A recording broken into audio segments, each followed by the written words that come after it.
Диневски и по катастрофалниот пораз во првиот круг со разлика од 5.500 гласови не се откажува од промовирањето на така наречените сообраќајни решенија за Битола, кои се навреда за интелигенцијата не само на стручната јавност, туку и на обичните граѓани.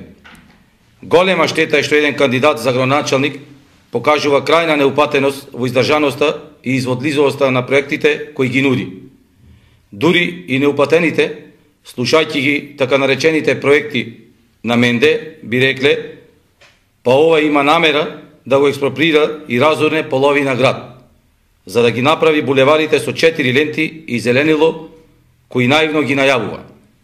Упатените пак знаат дека за еден таков проект се потребни буџети од 2-3 мандати и најмалку 15 на години.